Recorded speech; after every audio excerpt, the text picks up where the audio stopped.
Buenos días. La Escuela Nacional de la Magistratura se complace en transmitirles el día de hoy. En nombre de la magistrada presidenta del Tribunal Supremo de Justicia, doctora Carislia Beatriz Rodríguez Rodríguez, y del director general de la Escuela Nacional de la Magistratura, magistrado emérito, doctor Guillermo Blanco Vázquez, y demás autoridades, trabajadoras y trabajadores que laboran en esta institución, les damos la más cordial bienvenida al Diplomado en Derecho del Proceso Social de Trabajo, Prueba Digital, Módulo 1, Unidad 1, los consejos productivos de trabajadoras y trabajadores a cargo del doctor Jesús Humberto Delgado Muchacho, quien es abogado especialista en gerencia tributaria, especialista en Derecho del Trabajo. También realizó el diplomado en estrategias pedagógicas dirigidas a profesionales universitarios que laboran a nivel superior. Actualmente es el director general de organizaciones sindicales y registro nacional de los consejos productivos de trabajadoras y trabajadores para el Ministerio del Poder Popular para el Proceso Social del Trabajo. Sin más que agregar, adelante, doctor.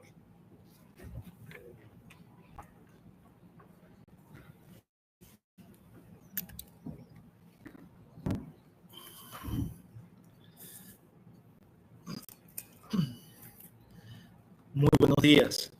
Reciban todos de mi parte un saludo fraterno y bolivariano. Y asimismo, celebrar esta maravillosa coincidencia entre el Poder Judicial y el Poder Ejecutivo a través de una añoranza que tiene que ver con este diplomado en Derecho del Proceso Social de Trabajo, un tema novedoso que en algunos aspectos pudiera tratarse del reconocimiento de una doctrina que vamos a ir desarrollando en este momento.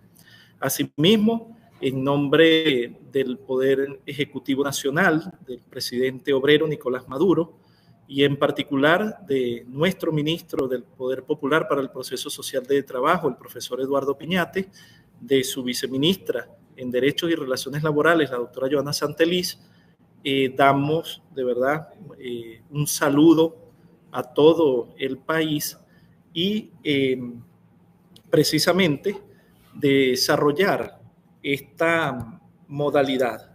Asimismo, nos complace también saludar a todos los jueces y juezas, en especial aquellos que están vinculados a la circunscripción judicial laboral a nivel de todo el país, de manera especial a los de mi estado, del estado de Yaracuy.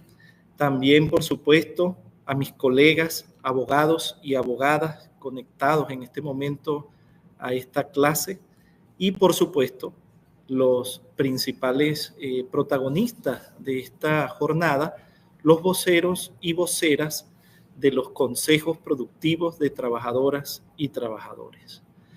A mí me corresponde una tarea bastante compleja porque me antecedieron dos, a mi modo de ver, insignes conocedores de esta materia. Uno desde la práctica, nuestro ministro, profesor Germán Eduardo Piñate, quien dio una clase magistral en el auditorio del Tribunal Supremo de Justicia, donde nos dio un abordaje y una atención sobre todo el tema de lo que han sido las relaciones laborales, y me quedo con una idea central de ese discurso, y es la propuesta que pone ante el mundo jurídico nacional de que con la entrada en vigencia de la Ley Orgánica del Trabajo, los trabajadores y las trabajadoras, se establece en Venezuela una nueva doctrina que tiene que ver con el trabajo como proceso social de carácter y embuida en el ideario bolivariano y en la visión y orientación del pensamiento práctico del comandante Hugo Chávez Frías. Él nos deja esa tarea y vayamos nosotros desde el alcance que tengamos, desde la praxis que hemos desarrollado y la defensa que hemos tenido que asumir de este país desde los espacios y puestos de trabajo, a ver cómo vamos concretando y confeccionando esa nueva doctrina de la que nos habla el profesor Piñate. Además, bueno, luego, como si fuera poco, entonces el excelentísimo profesor René de Grade nos trae todo el contenido de la estructura que ha tenido el trabajo y su evolución histórica. Esto también, muy brevemente, nosotros lo vamos a aterrizar allí, porque él se cierra su exposición sobre algo que debe llamarnos a la reflexión.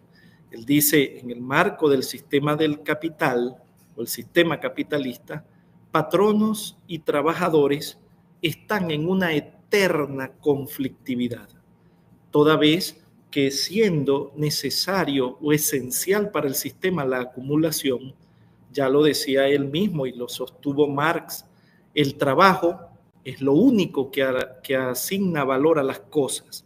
A través de nuestro esfuerzo, de nuestra creatividad, de nuestro empeño, incrementamos el valor en la transformación, en el procesamiento, en el brindar la atención que merecen nuestros hermanos y hermanas, le incrementamos el valor a las cosas. Esto a su vez genera que él busca aprovechar, tener un mayor crédito sobre ese esfuerzo y los trabajadores, por supuesto, tener suficiente y digna remuneración con respecto a ese esfuerzo. Ahí nos centramos, una nueva doctrina chavista y bolivariana y una situación que necesitamos desatar, desenvolver, porque se asemeja a aquel planteamiento que hizo nuestro libertador Simón Bolívar en el Monte Sacro, cuando hablaba del enigma del hombre en libertad. ¿Cómo resolver eso?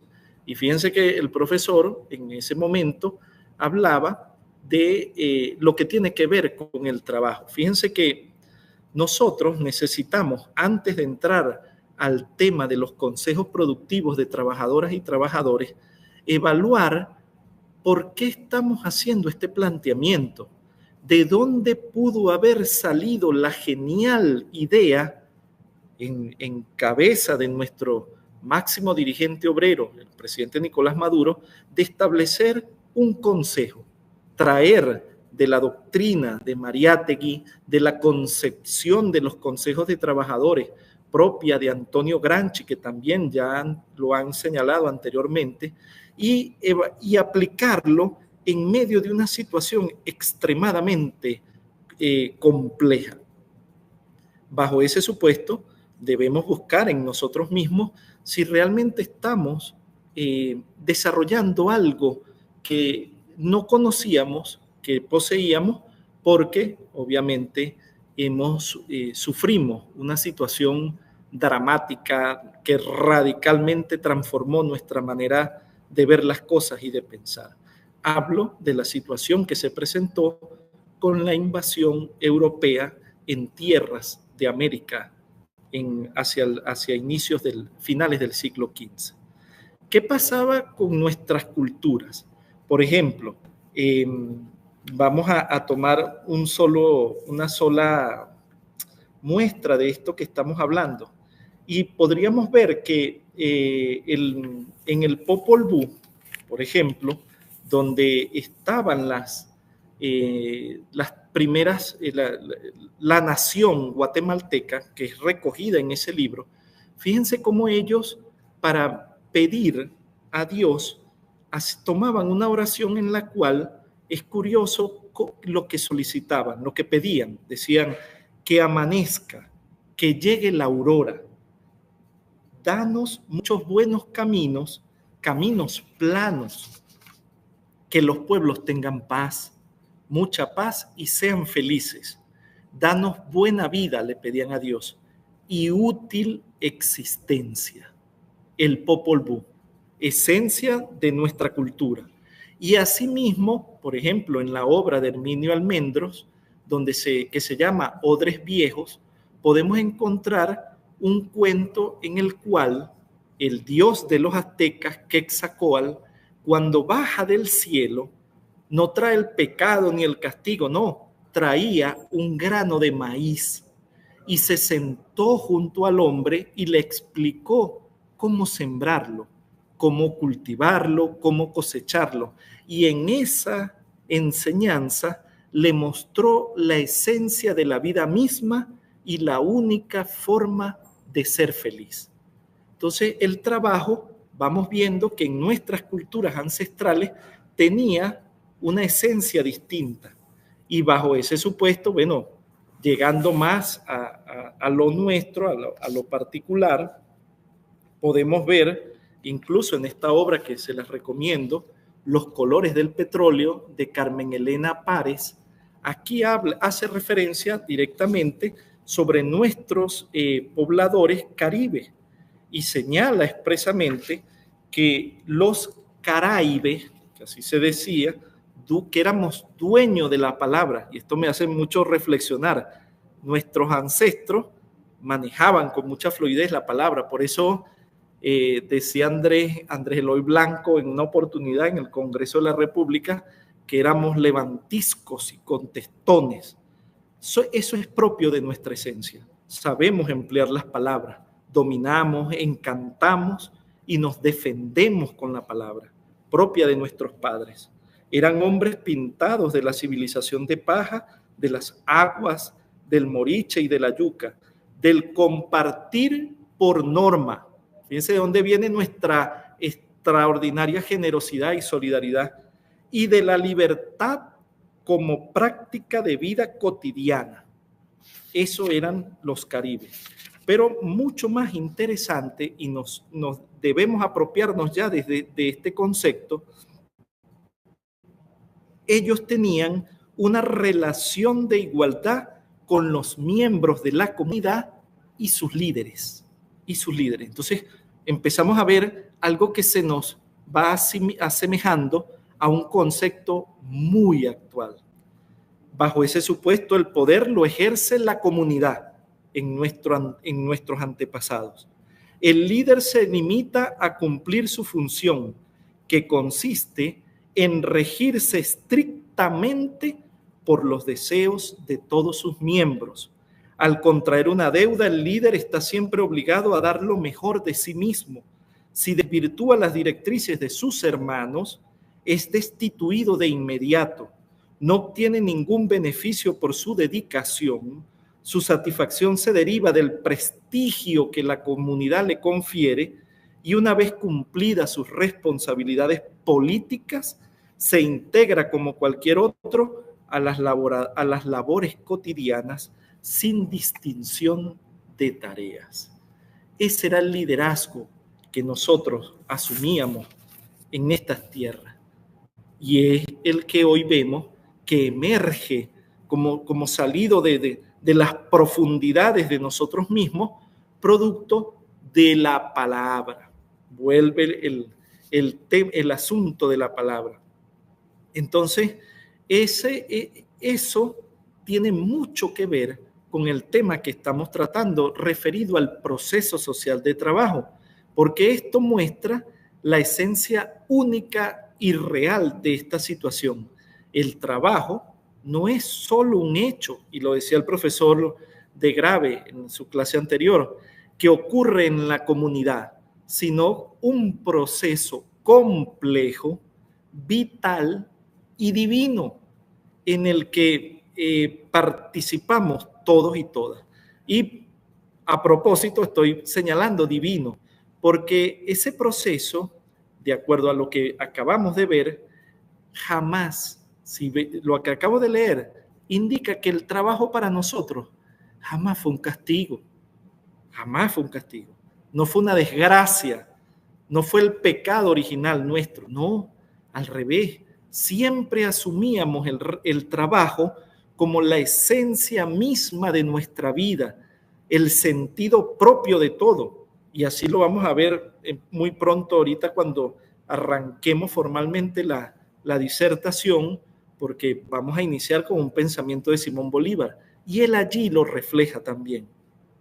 Entonces, en el marco de eso, no podemos sino ratificar que para nosotros, después de todo de lo que se ha dicho sobre el trabajo debe adquirir esa postura. Necesitamos, porque a nosotros esa concepción no nos cayó del cielo, nos llegó por el mar.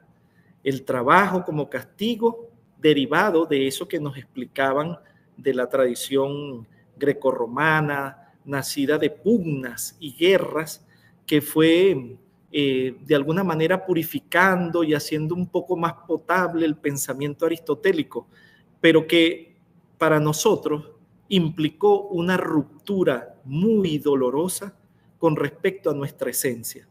Así, 300 años después, luego de la invasión, emergen en nuestras tierras las revoluciones burguesas, oligárquicas, y van ellas construyendo una nueva identidad que bien lo conocemos y establece la estructura del Estado constitucional burgués liberal.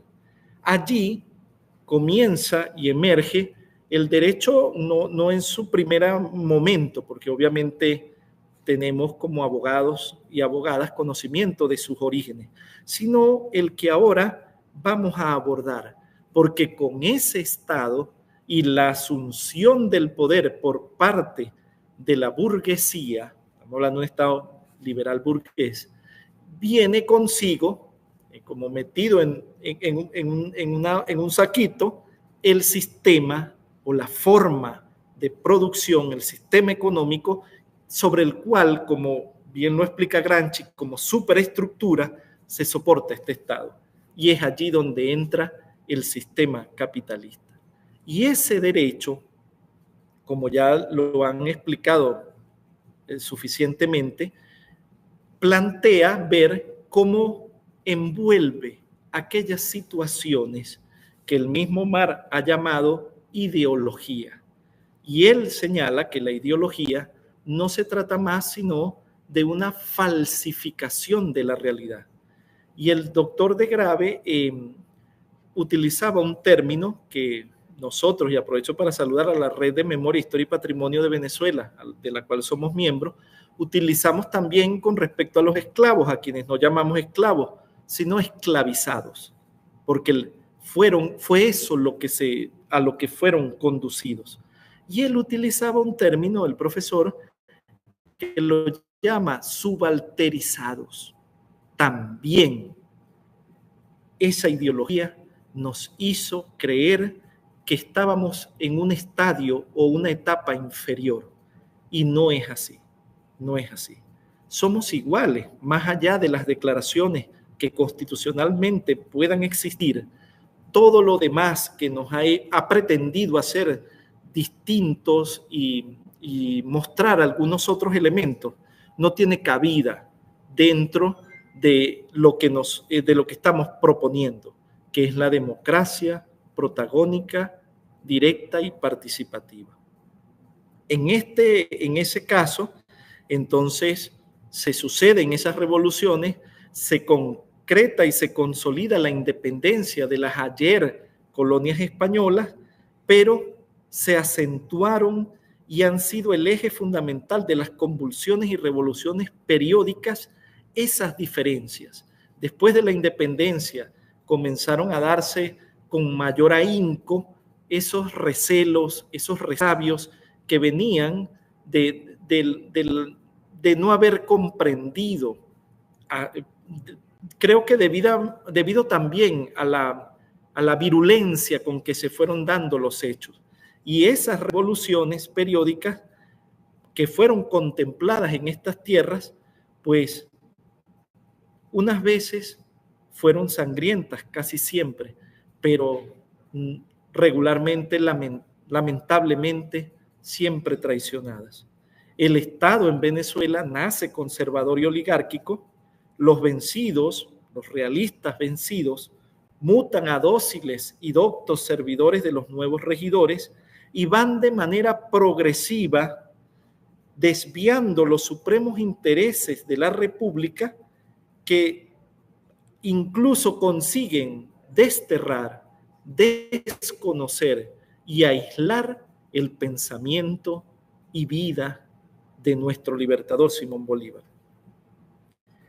Toda esa situación que se dio luego de la muerte lamentable de nuestro libertador, la guerra federal, la aparición de un hombre de cualidades extraordinarias como Ezequiel Zamora, su fallecimiento, su asesinato, también para interrumpir un ciclo que debía continuar y que lamentablemente se trunca, pues vino a traer consigo una etapa de demasiada desestabilización política y social en Venezuela. Hasta que coincidentemente, mientras nosotros teníamos a Cipriano Castro, pero vivíamos en un régimen político dictatorial con Juan Vicente Gómez, en el mundo y en América Latina, allá a inicios del siglo XX, se vuelven a presentar otras revoluciones. Pero estas tenían una característica muy particular. Estaban hechas por el pueblo, principalmente por obreros, campesinos. Y es así como que allí viene lo interesante, a quienes yo, salvo otras apreciaciones, llamo nuestros hermanos mayores, los mexicanos, hacia 1916, comienzan una revolución en tierras mexicanas. Y así, fíjense que podemos encontrar en la obra Textos de la Revolución Mexicana de Javier García Diego, en la colección, específicamente en la página 72, comienzan a darse esos temas. Y fíjense cómo ellos aportan este documento como parte del diseño de la estructura del Partido Liberal. Y en ese documento dice: el trabajador no es ni debe ser en las sociedades una bestia macilenta, condenada a trabajos hasta el agotamiento sin recompensa alguna. El trabajador fabrica con sus manos cuanto existe para beneficio de todos. Es el productor de todas las riquezas y debe tener los medios para disfrutar de todo aquello que los demás disfrutan. Ese era un basamento fundamental de la Revolución Mexicana. Entonces, bajo ese supuesto, luego sobreviene, 2 años luego, se da inicio a la Revolución Bolchevique y así se van estructurando y desarrollando, como lo explicaba el profesor de Grave ya suficientemente, el surgimiento de la OIT, todas las convulsiones que en el mundo se van presentando, producto de los primeros, las primeras muestras de que el sistema capitalista empezaba a mostrarse su inviabilidad en el tiempo. Esto lo refleja el malestar que tenía y aún permanece en la clase trabajadora. Bajo ese supuesto, y ya acercándonos más al tema que nosotros queremos ver, evidenciado como ha sido todo lo que tiene que ver con el trabajo, su naturaleza esencial y ancestral para nosotros, la confusión en la que hemos caído, producto del eurocentrismo y de muchas teorías tendentes a la confusión y a la manipulación de los trabajadores y trabajadoras, que es el elemento esencial para poder conducir a un pueblo, y así Bolívar lo decía, nos han dominado más por el engaño que por la fuerza. Estos temas lo que pretenden es mostrar una realidad y una visión distinta sobre las cosas. Así, luego de 1947, con la constitución de Isaías Medina Angarita, la más adelantada desde el punto de vista de las garantías democráticas y también del reconocimiento de los derechos laborales, porque nuestro derecho laboral vino casi que convocado de manera forzada para poder darle ciertos visos de legalidad y de amplitud al régimen gomecista.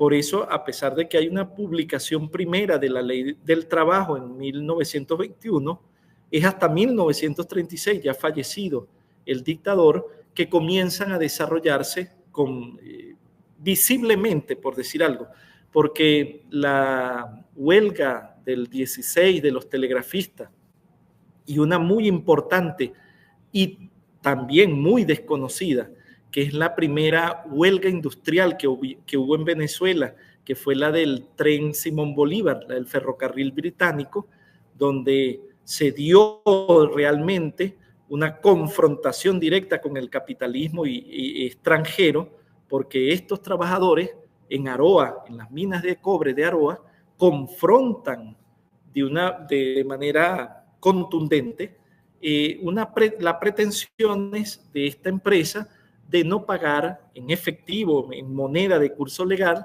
el salario. De esa huelga se consigue un salario suficiente y además un incremento del mismo, 0,25 para obreros y 0,50 para empleados. Y así todo el desarrollo que luego en el 36 con los petroleros se va desarrollando. Y así se va dando origen a la organización de los trabajadores, pero ya bajo el esquema o en el marco, así como lo decía el profesor, del derecho laboral. El derecho como un instrumento que, como bien nos señaló él, puede darnos apertura para cambiar situaciones dentro de la sociedad y del sistema de producción, pero también puede convertirse en un azote o en la causa principal de detenimiento del avance de algunos procesos sociales que se pudieran dar. Bajo dicho supuesto, así estuvimos hasta que, y vale hacer el señalamiento, en 1961 también se rescatan luego de un proceso de desconocimiento de muchos derechos laborales y llegamos luego del 61 a nuestra Constitución de la República Bolivariana de Venezuela en 1999.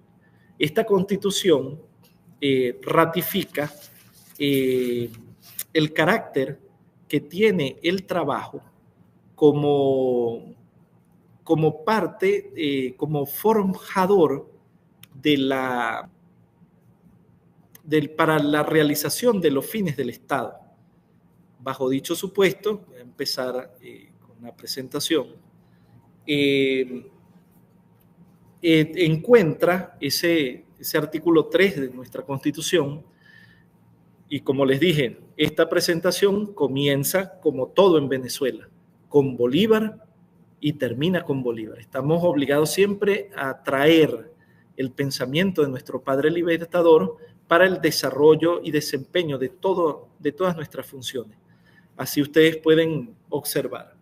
Bolívar decía en el discurso de Angostura: he pretendido excitar la prosperidad nacional por los dos más grandes palancas de la industria, el trabajo y el saber.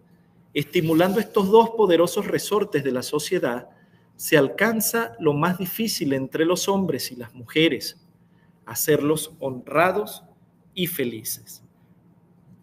Bajo este supuesto, nosotros debemos esencialmente, entonces, rescatar de que ya allí aparece, señalado por nuestro libertador Simón Bolívar, que el trabajo y el saber son los estimuladores de dichos resortes, aseguran la prosperidad y se encargan precisamente de atender a esta situación. Bajo dicho supuesto, nosotros entonces debemos, para continuar, pasar al tema, un momentico que estamos aquí,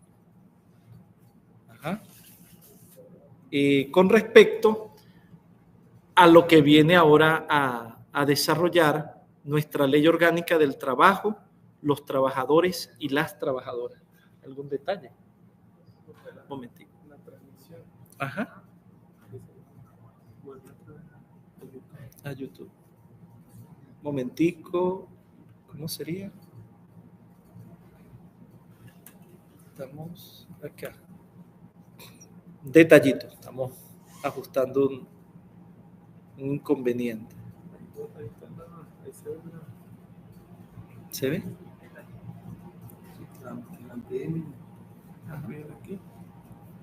Acá. Se visualiza.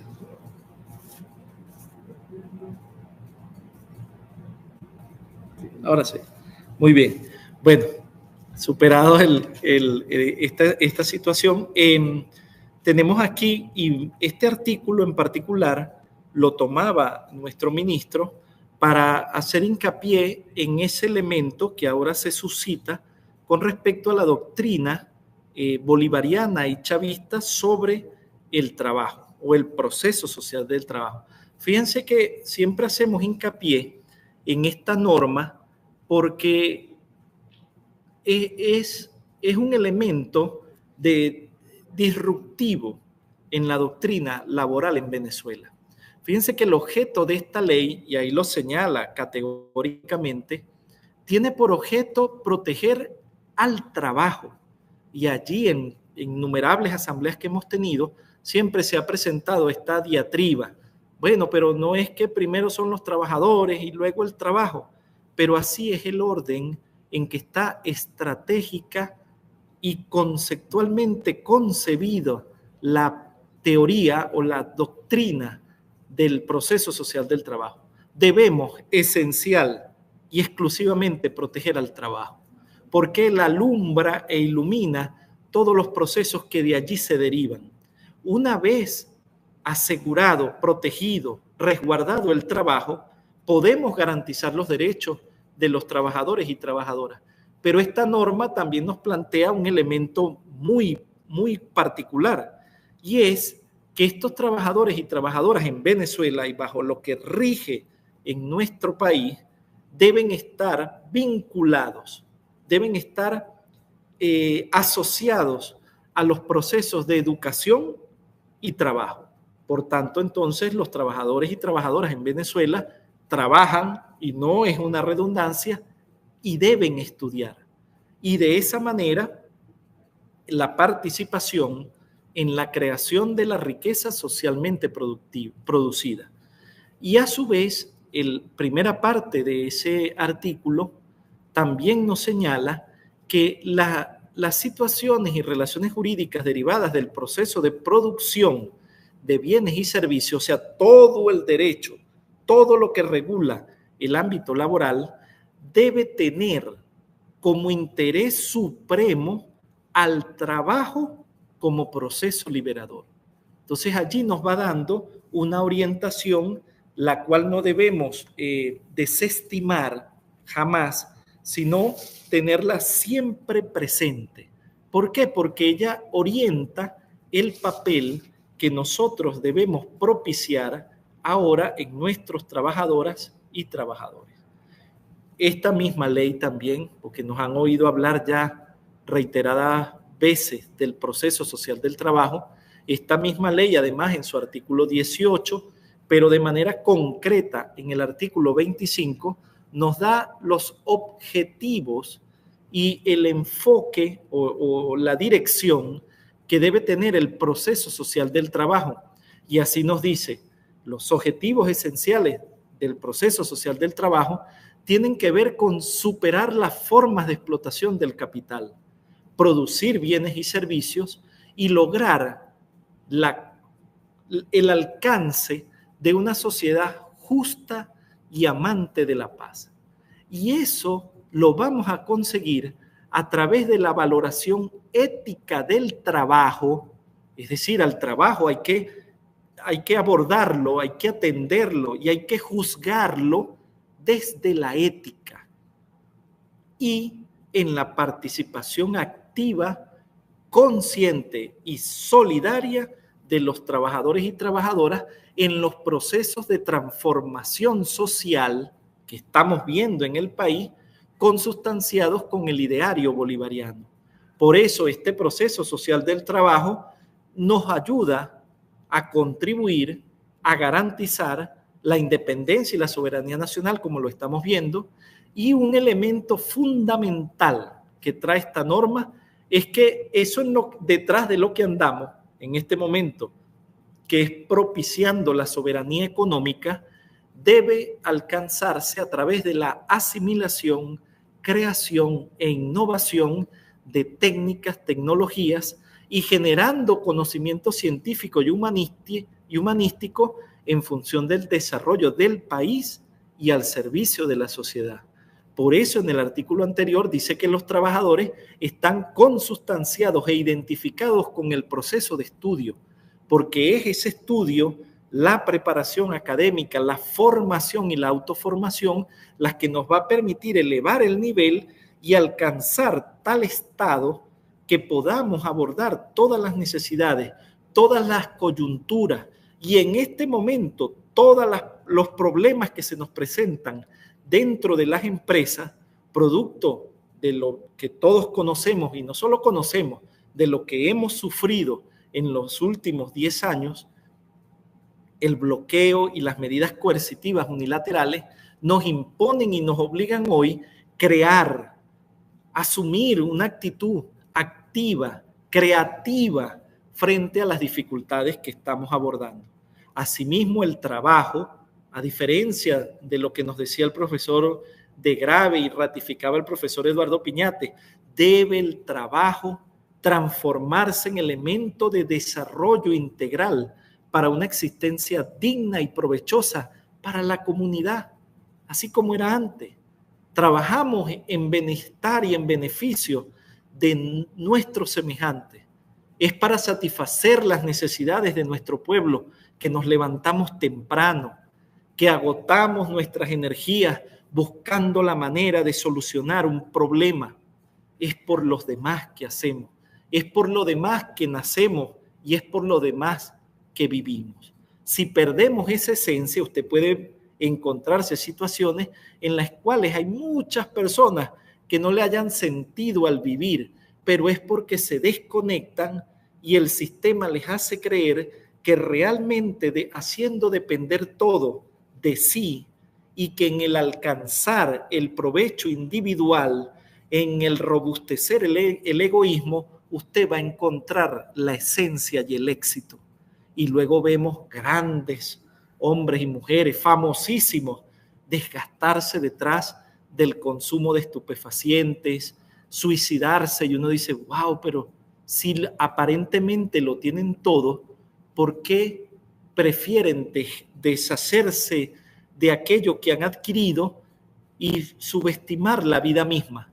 Porque la vida misma encuentra sentido y apego en la medida en que usted la vincula a los demás. Asimismo, la soberanía y seguridad alimentaria sustentable, la protección del ambiente y el uso racional de los recursos naturales.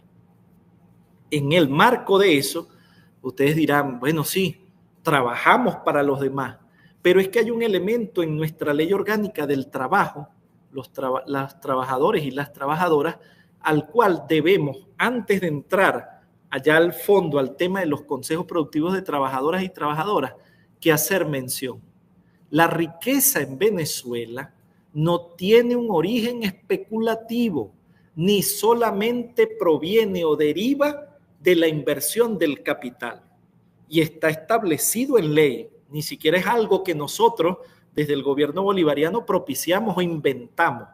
No, ni es algo que yo venga a sugerir o que mi posición filosófica o ideológica o académica o incluso hasta política asuma como cierta. No, está en el artículo 96 de la Ley Orgánica del Trabajo. La riqueza es un producto social, generado principalmente por los trabajadores y trabajadoras en el proceso social de trabajo. Su justa distribución debe garantizar una vida digna junto a su familia, cubriendo las necesidades materiales, sociales e intelectuales. Entonces, cuando trabajo, cuando me dedico a la actividad que me corresponda en cumplimiento de las obligaciones y responsabilidades que corresponden a mi cargo o a mi puesto de trabajo, estoy creando riqueza. Pero no debo ya, producto de la alienación o ajenación que ideológicamente me ha hecho pensar el sistema, que a mí lo que produzco no me corresponde saber hacia dónde va. No es de mi incumbencia determinar, conocer y exigir cómo se hace la distribución, a dónde va la comercialización y a quién pueden acceder o no esos productos.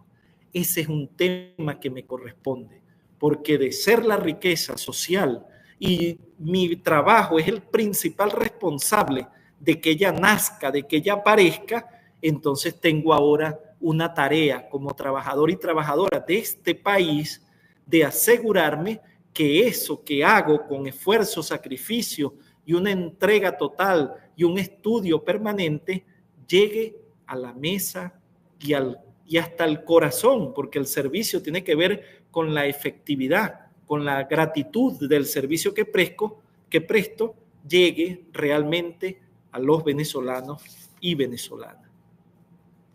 Y eso lo concateno con algo que se dijo en la conferencia 109 de la OIT en el año 2021 y dijo alguien, existe la necesidad de que las asociaciones de trabajadores den voz a quienes no la tienen y que los empresarios recuerden su verdadera vocación, producir riqueza al servicio de todos.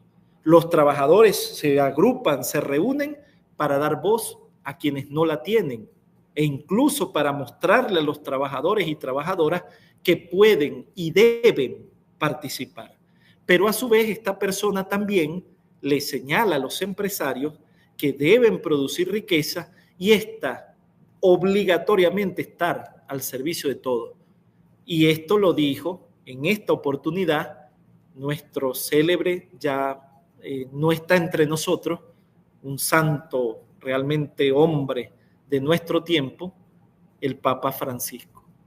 En esa intervención que pueden buscar por YouTube, donde habla de todo el tema del derecho laboral y las relaciones de los trabajadores y de los empresarios, nos muestra este carácter profético y urgente en el mundo de hoy. Y es así, bueno, como entramos a la ley constitucional de los consejos productivos de trabajadores y trabajadoras. Los consejos productivos de trabajadores, y me permito, con el permiso de nuestra viceministra Joana Santeliz, mostrar o señalar que tenemos una obra publicada con respecto a este tema. Tenemos la gestión y resiliencia de la clase trabajadora bolivariana, los consejos productivos de trabajadores y trabajadoras, que fue escrito por el exministro y hoy embajador de la República de Hungría, José Ramón Rivero, la viceministra Joana Carolina Santeliz y la doctora Carmen Milagro Viña. En este libro, en su prólogo, bueno, está desarrollado por el profesor Eduardo Piñate y allí nos describe cómo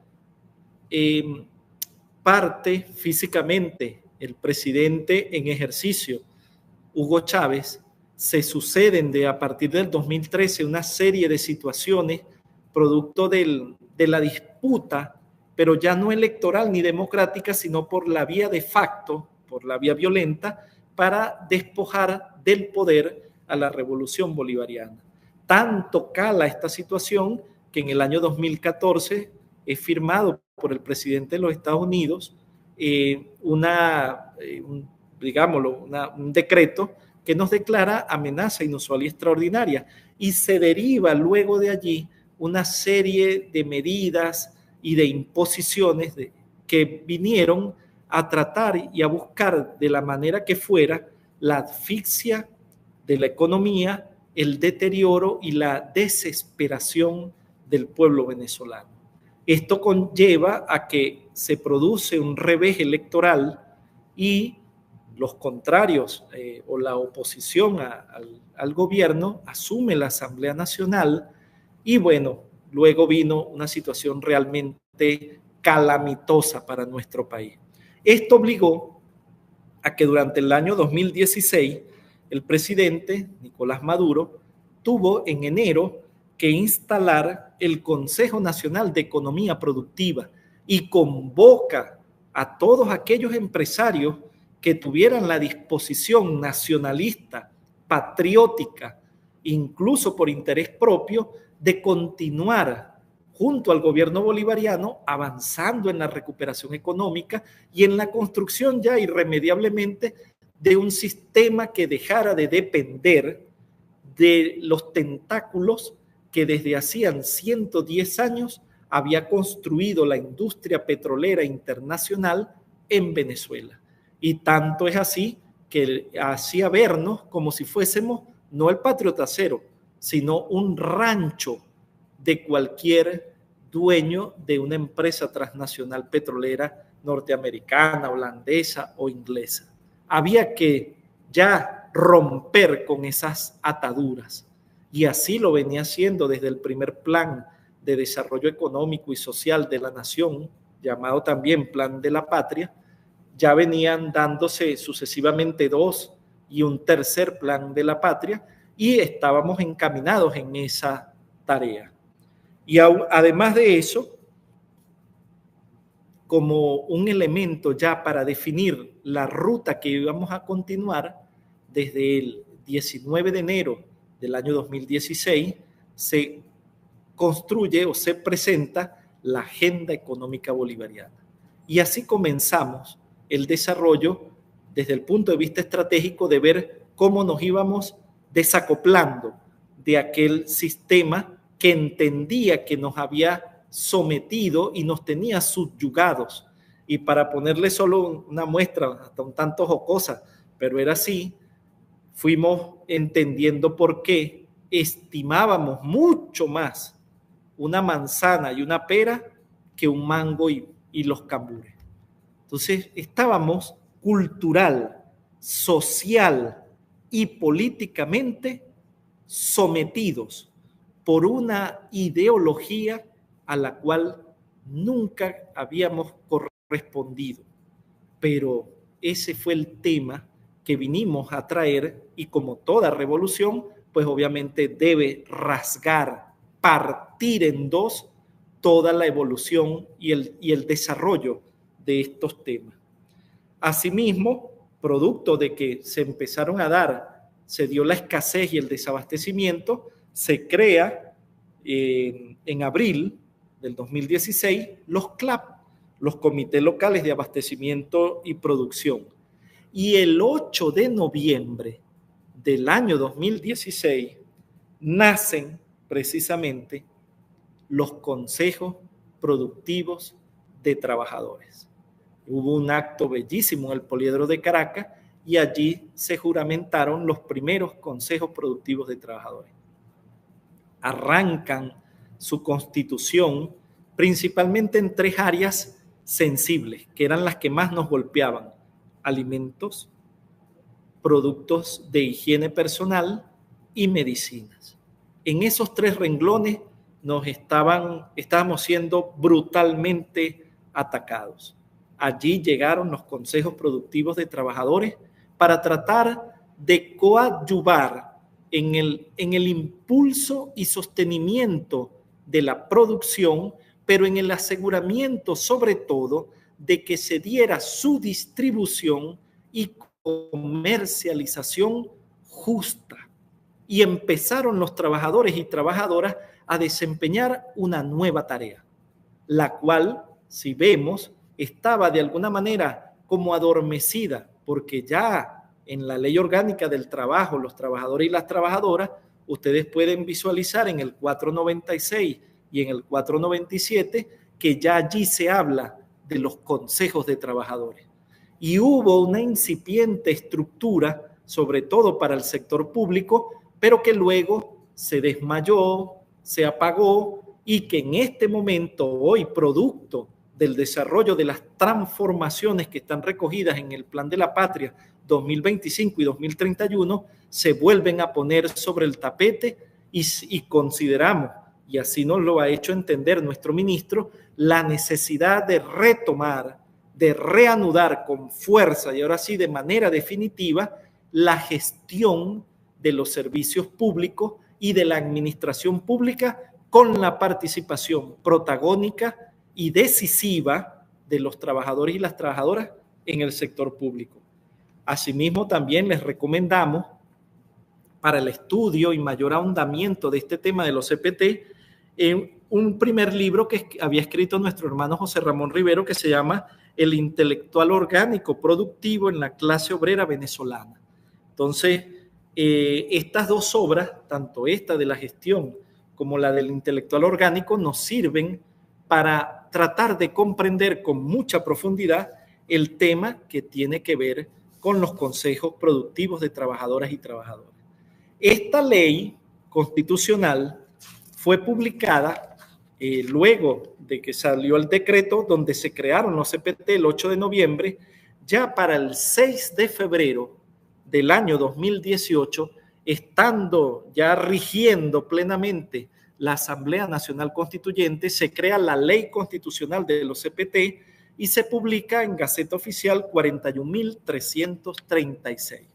Y allí se desarrolla en su artículo número 1 que esta ley además tiene como funciones propias, pues, regular cómo se van a constituir, organizar y el funcionamiento de los consejos productivos de trabajadoras y trabajadores. Ya vamos a ver por qué la alusión con tanto hincapié del tema de las trabajadoras. Esta ley, bueno, los CPT vienen a desarrollar y a desplegar la participación protagónica en la gestión de la actividad productiva y la distribución de bienes y servicios, como les dije, para garantizar el desarrollo productivo de la nación, porque los CPT están para eso dentro de una entidad de trabajo, para que haya producción, para asegurar que con o sin el patrono, el inversionista, sin un grupo de trabajadores que se niegue a hacerlo, él debe o ella debe mantener la producción. No existe ningún condicionamiento, ningún elemento que se pueda plantear para posponer, detener o impedir los procesos productivos en la República Bolivariana de Venezuela. No los hay. Por eso se habla de gestión de la actividad productiva. Si hay algo que amenaza el proceso productivo, el vocero o vocera de los CPT debe salir al frente, evaluarlo, estudiarlo, consultarlo con quien corresponda y buscar una solución lo más pronto posible. Y así, el artículo 5 nos dice, ¿qué es el Consejo Productivo de Trabajadoras y Trabajadores? Muy bien está allí señalado. Es una organización. Por lo tanto, el Consejo Productivo de Trabajadores no es una individualidad. No se puede concebir los consejos productivos de trabajadores desde un vocero, un único que habla. No. De lo que carecen los consejos productivos de trabajadores es de jefes. Estas estructuras no tienen jefes, tienen responsables. Y tanto en cuanto se es consejo productivo, siempre y cuando estos estén vinculados. En ese supuesto,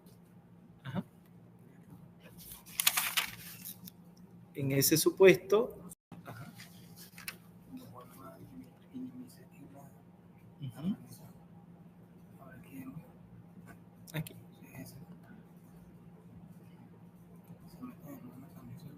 Aquí.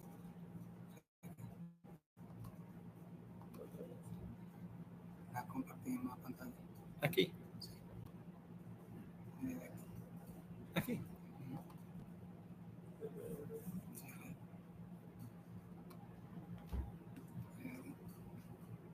En el PowerPoint. Aquí.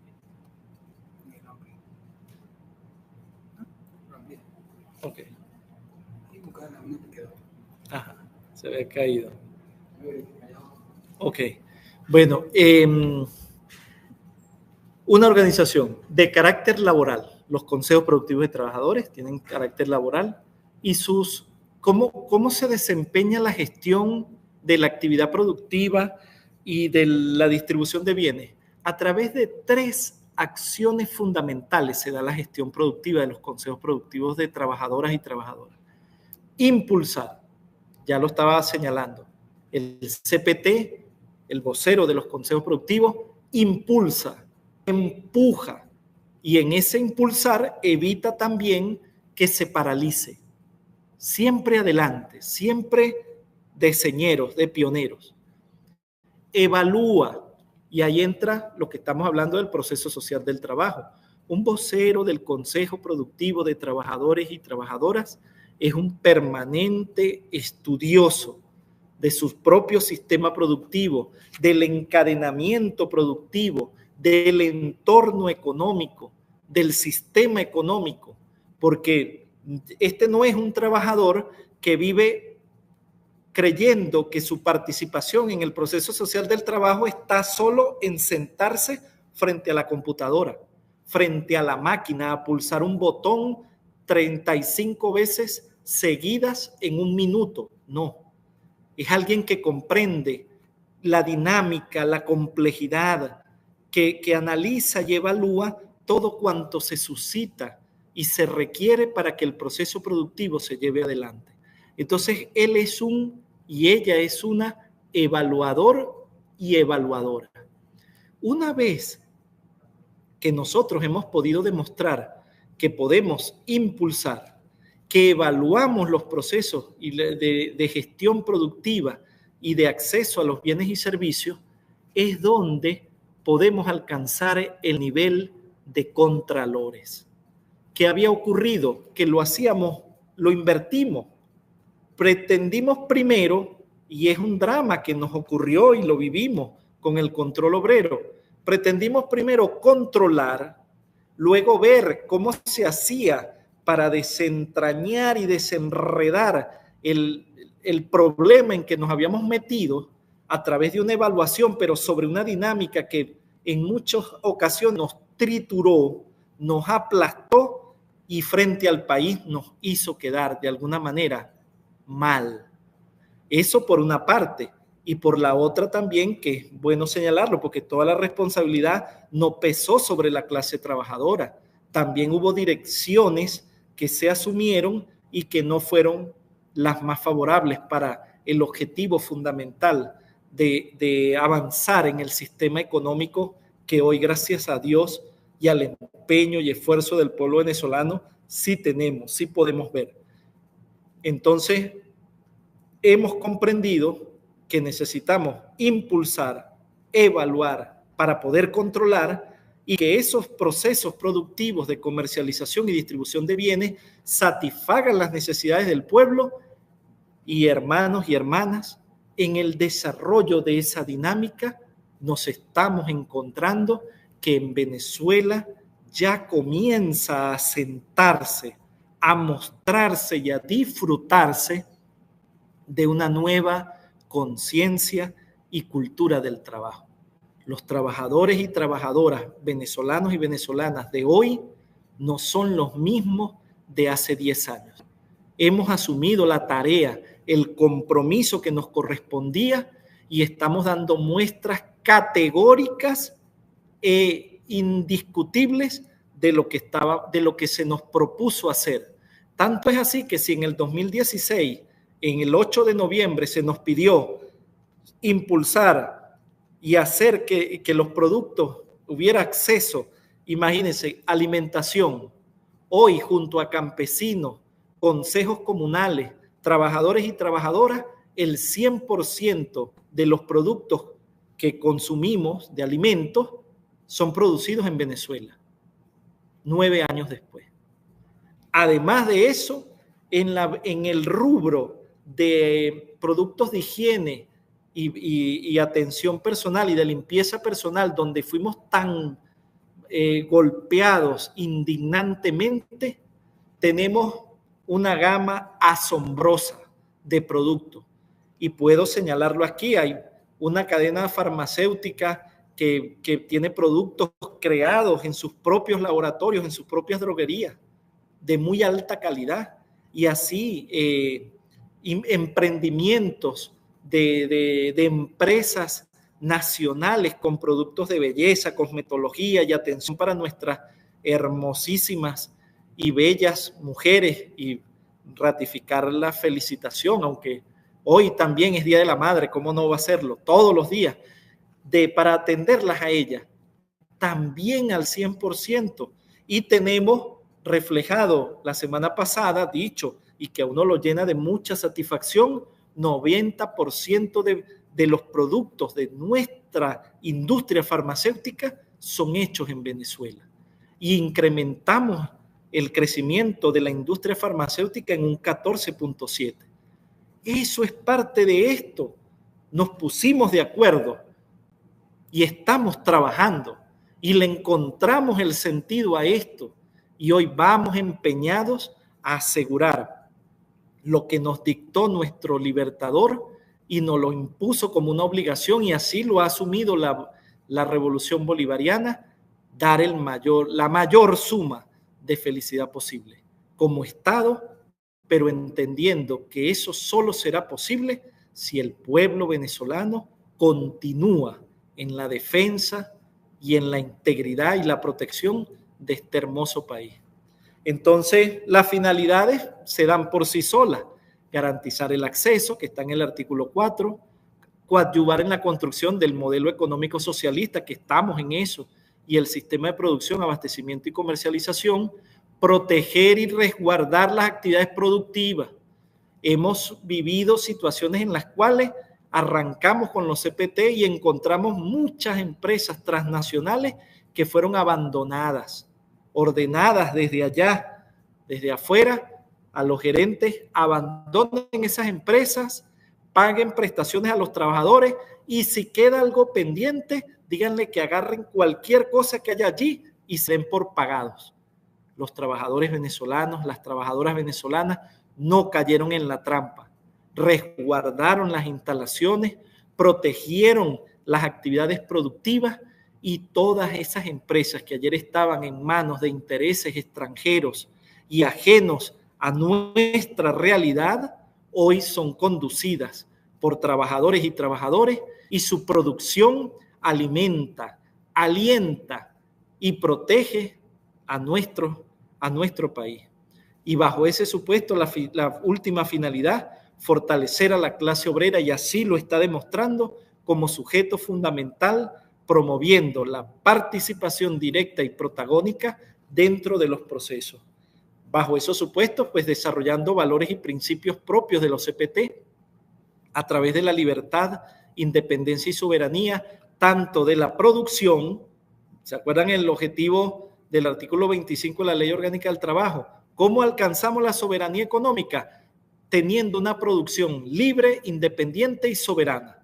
Es decir, no solo que estemos con trabajadores venezolanos y venezolanas, y que las máquinas, necesitamos que la maquinaria, y en eso vimos toda la semana pasada cómo la vicepresidenta de la República reunió a todos los motores de la agenda económica bolivariana para insistir en el tema de la innovación, de la sustitución urgente y agresiva de importaciones de partes, piezas. Tenemos la capacidad, lo hemos demostrado, para sustituir y establecer y crear nuestras propias tecnologías. Hacia allá vamos, indetenible y condenadamente va a ser así. La clase organizada obrera también, una posición libertaria, independiente y soberana. La igualdad de derechos y de deberes, solidaridad y esfuerzo común, la comprensión mutua, el respeto recíproco y la fraternidad. Como ven esto, los trabajadores y las trabajadoras venezolanas, y lo evidenciamos muchísimo en la pandemia, una colaboración, disciplina y responsabilidad en las acciones y tareas propias, y en muchas ocasiones también de las de nuestros compañeros y compañeras. Venezuela no se paralizó, atendimos con amor y celo a quienes estaban afectados por el virus, y así fuimos avanzando. la participación protagónica y participativa, de la cual ya hemos hablado y que tiene una raíz hermosa, profunda en nuestra cultura, los valores de corresponsabilidad y solidaridad, la justicia e igualdad social, seguridad y defensa integral, la transparencia y la contraloría social. Todos ellos son valores y principios que los voceros y voceras de los consejos productivos de trabajadoras y trabajadoras deben hacer suyos y sobre todo mostrar en medio de la clase trabajadora. Artículo 7. ¿Cómo se conforma y registra un CPT? Los CPT solo pueden tener miembros en números impares. Pueden ser mínimo de 3, 5 y un máximo de 7 voceros y voceras. ¿Qué particularidades tiene esta ley? Esta ley, que dicho por nuestro maestro Luis Damiani Bustillo, magistrado de la Sala Constitucional, es una ley de una profundidad muy determinante en la construcción y avance hacia el socialismo.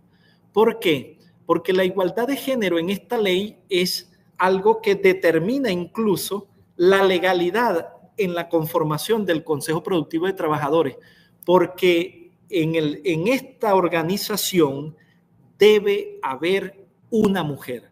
Es obligatorio. El Consejo Productivo de Trabajadores debe tener en su seno una mujer. Debe también, mujer u hombre, tener a alguien menor de 35 años, es decir, un representante o una representante de la juventud, y a un trabajador o trabajadora que puede pertenecer a la Milicia Nacional Bolivariana o formar parte del cuerpo combatiente, y en su defecto ser alguien dado a la protección, seguridad e integridad de su país. Un patriota, alguien que realmente uno ve y entiende que está dispuesto a sacrificar cualquier esfuerzo o situación por proteger al entorno dentro de la empresa.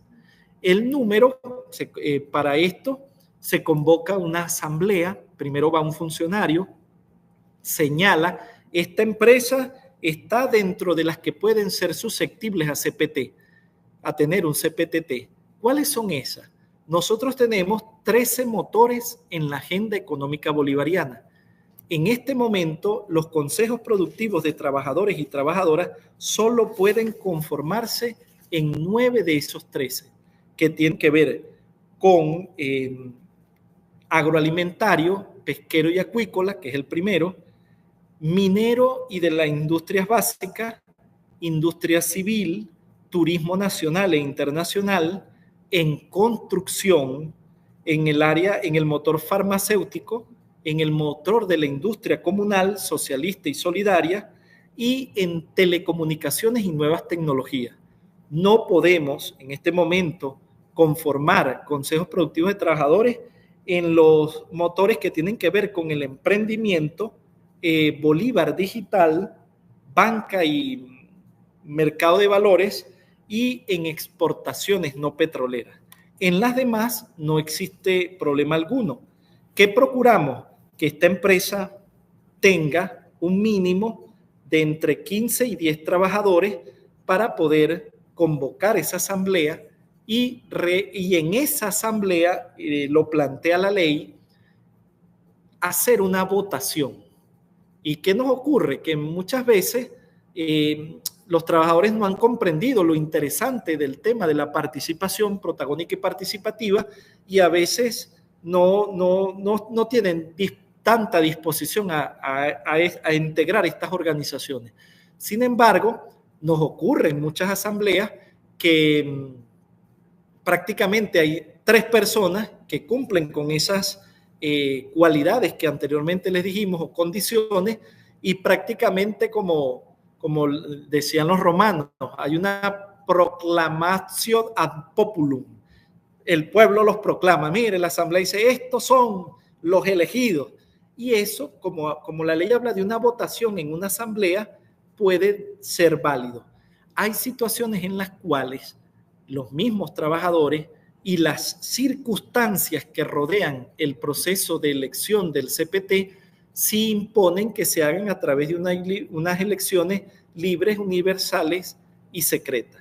Entonces uno lleva una cajita, propicia que se señale quiénes son los postulados, se le agrega un numerito o el nombre y apellido, las iniciales, y se lleva adelante un proceso de votación para hacer una elección. Ya luego se hace un conteo y se levanta un acta de totalización y proclamación de los voceros y voceras de los consejos productivos de trabajadoras y trabajadoras electos, tal y como lo establece el artículo 9.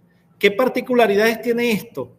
No pide la ley expresamente que haya un quórum, sino que simplemente esa asamblea debe ser debidamente convocada con tiempo suficiente, tener el mayor número de trabajadores y trabajadoras posibles en la asamblea, pero la validez de esa asamblea recae sobre la presencia de un funcionario del trabajo, es decir, alguien que forme parte de la nómina del Ministerio del Poder Popular para el proceso social del trabajo.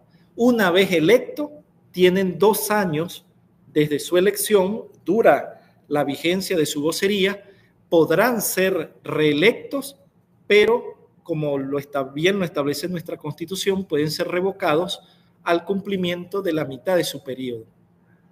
Esa organización de los CPTT es dinámica y flexible. Algunos llegan y lo hacen en el comedor, en la etapa de receso, de reposo, conversan. Hay algunas empresas que han entendido lo importante de esta organización y les han habilitado espacios para el encuentro, la discusión, el análisis de las problemáticas que se presentan. Hemos encontrado que, por ejemplo, recientemente se creó el Comité de Comercio Exterior, muy reciente, creo que el 25 de marzo, y han habido requerimientos de ciertos requerimientos, estratégicos y puntuales por algunas materias primas. Y nos han advertido de algunas dificultades en los trámites, son los mismos voceros de los CPTT. Fíjense cómo son esos trabajadores los que nos advierten a nosotros en el Registro Nacional de los Consejos Productivos de Trabajadores para que hagamos diligencias, ubiquemos las formas de hacer más acelerado o viable los requerimientos que los procesos productivos medulares requieren en el país. Entonces, esta organización es voluntaria, no se forza a nadie a que forme parte de los CPTT y no se devenga salario ni remuneración o contraprestación adicional por ello. ¿Qué hemos notado? En algunas instituciones y en algunos espacios se ha brindado como una bonificación especial por responsabilidad o por atender, pero esto nos ha traído un inconveniente, que luego ese carácter lucrativo hace que cuando vean en los procesos de elección o renovación de los CPTT, eso se vuelve realmente pero como se ve, había una película que se llamaba El Rodeo, algo así, se torna muy conflictiva la elección. Y nosotros aquí andamos buscando hombres y mujeres que tengan esta disposición a realmente comprender, y esto me sirve para hacer un inciso aquí, que el vocero y vocera de los consejos productivos de trabajadoras y trabajadoras es un aliado del trabajo, es un aliado en el proceso productivo. No va a confrontar al patrono o a la patrona, no va buscando ver cómo enerva o cómo exalta diferencias, no, al revés, las apaga, las contiene.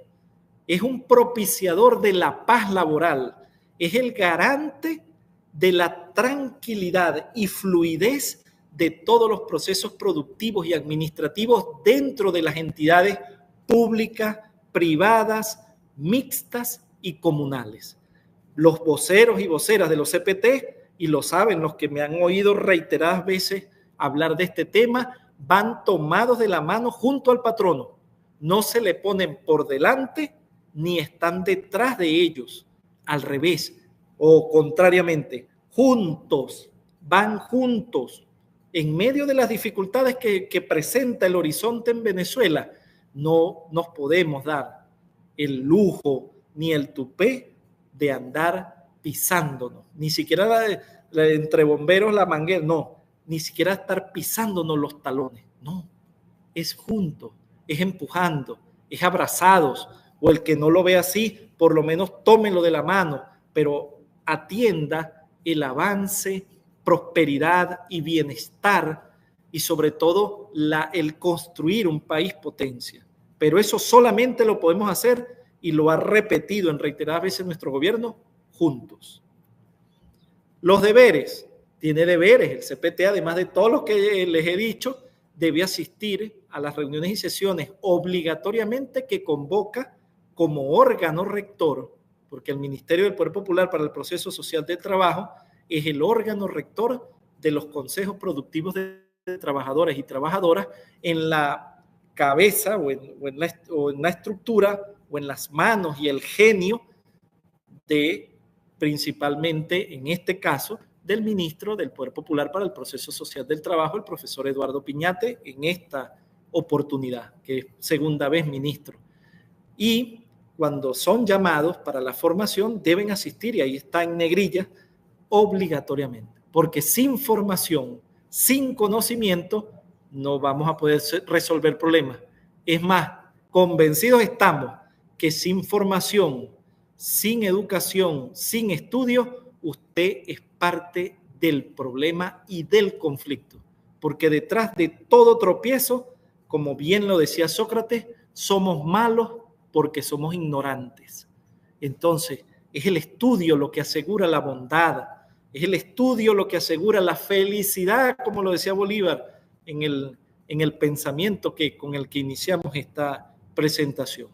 Entonces, los CPT deben informar al ministerio los lineamientos, planes y proyectos que en la empresa se den como políticas en la distribución, producción e intercambio.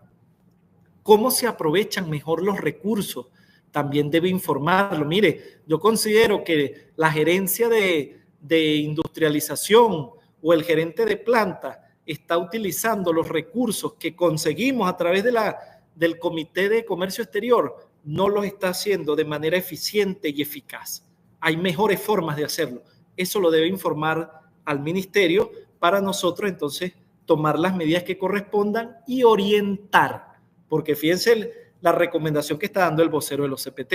Está señalando estamos, si lo quieren ver en términos que le gusta el capital, mire, estamos gastando más recursos de los que se deben.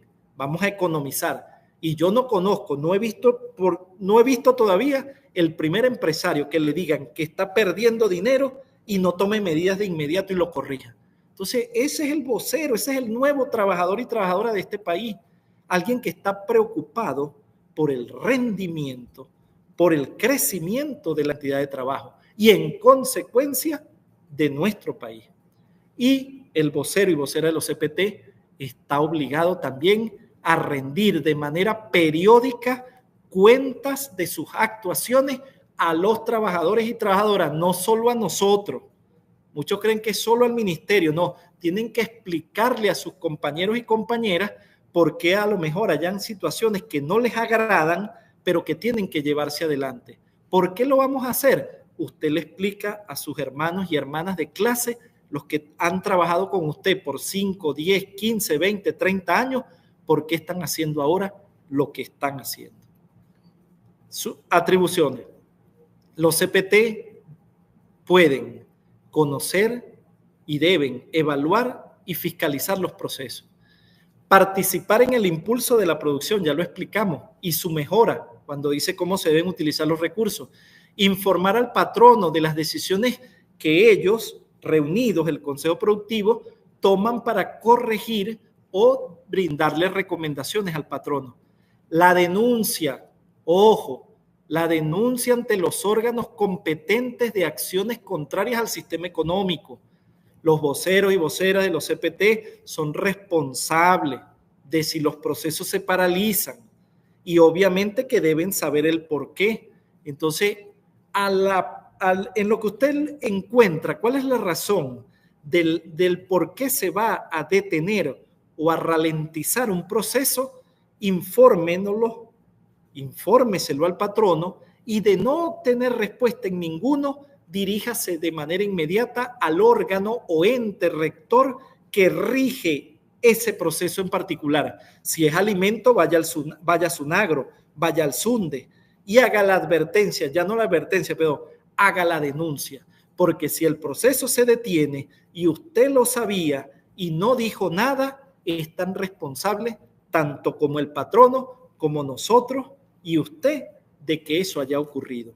Entonces, prontamente, rápidamente, como coloquialmente dicen por ahí, a la velocidad del chisme, usted denuncie la situación que desde su experiencia considera irregular.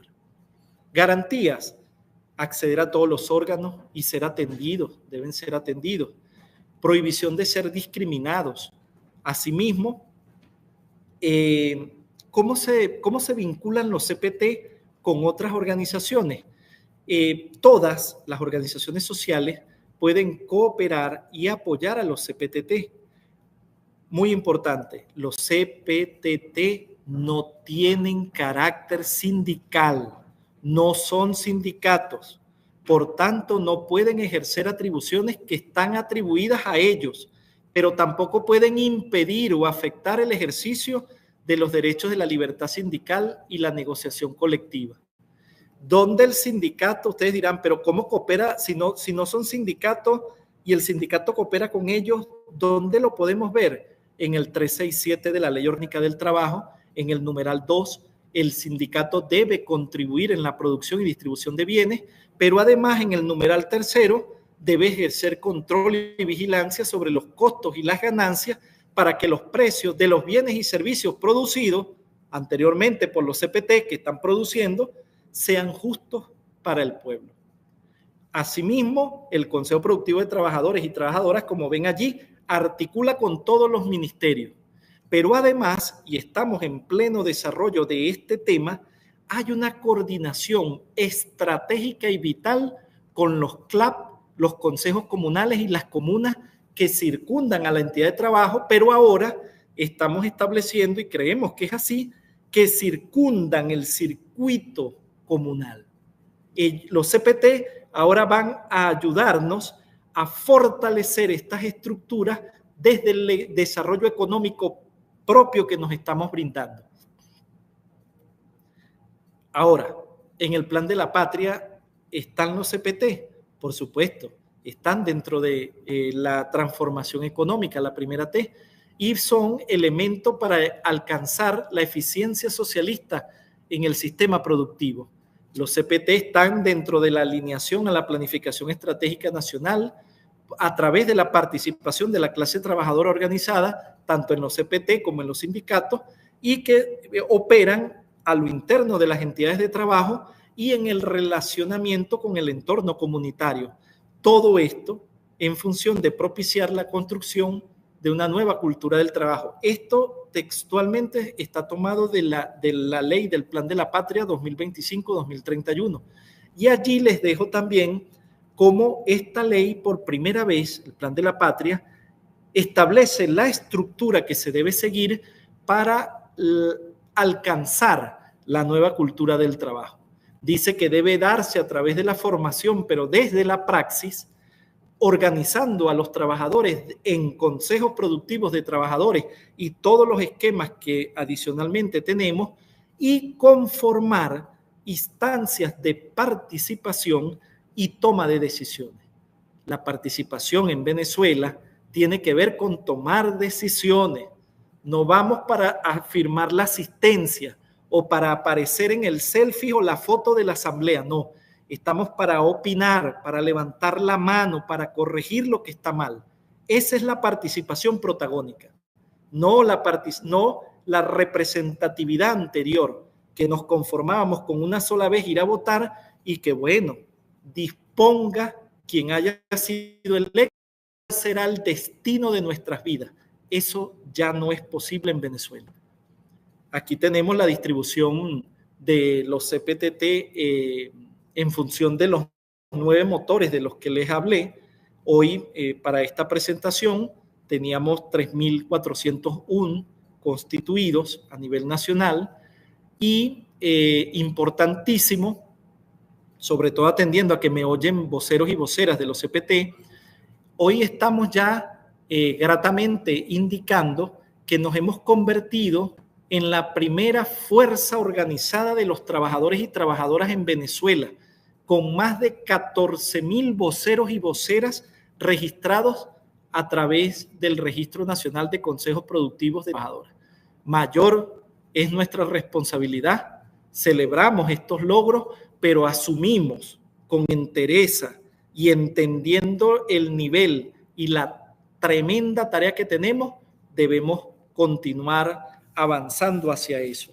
Porque ya lo decía también Hugo Chávez, la clase obrera tiene que defender antes incluso que sus propios intereses, los intereses del pueblo. Eso lo dijo Hugo Chávez el 1 de mayo del 2010. Entonces nosotros debemos asumir esa tarea, entender que estamos para resolver, atender, cuidar a nuestro pueblo. No es una tarea del Estado solamente, no es una tarea del presidente. Todos y cada una debemos abocarnos a alcanzar ese fin sagrado del Estado, brindarnos a todos bienestar y felicidad. Bueno, han habido algunas situaciones en las cuales se han presentado situaciones en el sector público que como que ven con cierta escozor la constitución de los CPT dentro de las estructuras, ojo, productivas que están en manos del sector público. No en todas las instituciones puede haber CPTT. Tiene que haber un proceso productivo para que usted pueda estructurar o constituir esta instancia, esta organización. Sin embargo, para aclararlo, en el boletín 444 publicado por el Partido Socialista Unido de Venezuela el 25 de abril de este año, del 2025, en un artículo que se llama Nuestra clase trabajadora, ejemplo de dignidad, se ordena.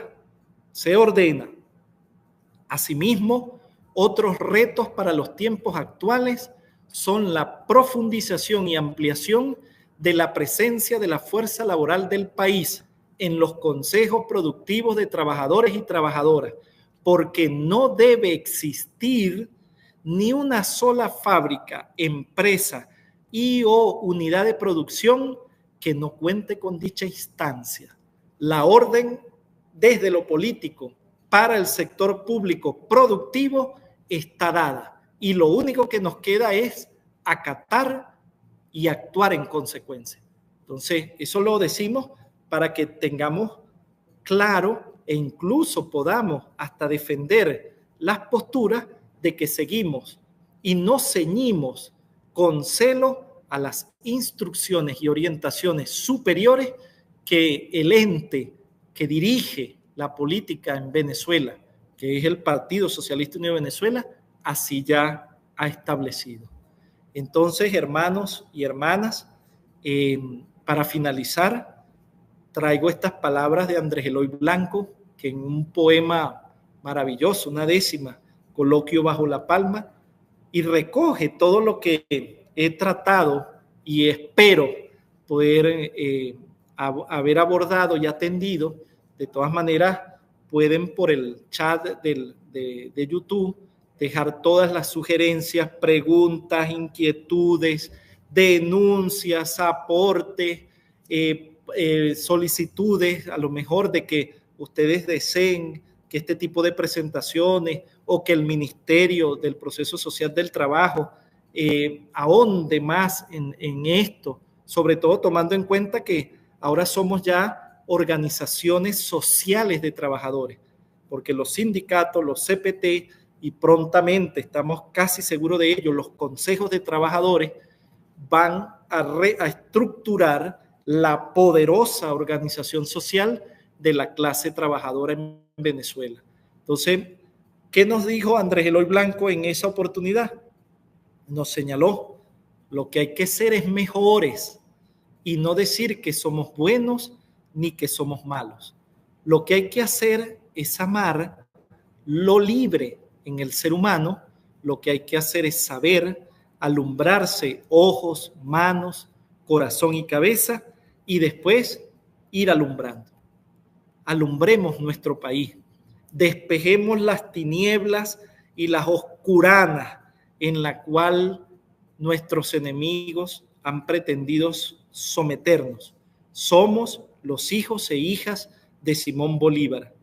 Somos los hermanos y hermanas y compañeros de Hugo Chávez. Y hoy estamos en este combate, codo a codo, pecho a pecho, junto al presidente obrero Nicolás Maduro, construyendo el nuevo sistema económico, productivo, diversificado y soberano, soportado en las fuerzas productivas de nuestro pueblo y en la capacidad creativa y el ingenio innovador de los trabajadores y trabajadoras de la República Bolivariana de Venezuela. Realmente para mí ha sido un extraordinario placer. De verdad, muchísimas gracias por su atención y seguimos como siempre estando completa y absolutamente a sus órdenes y disposición. Muchísimas gracias.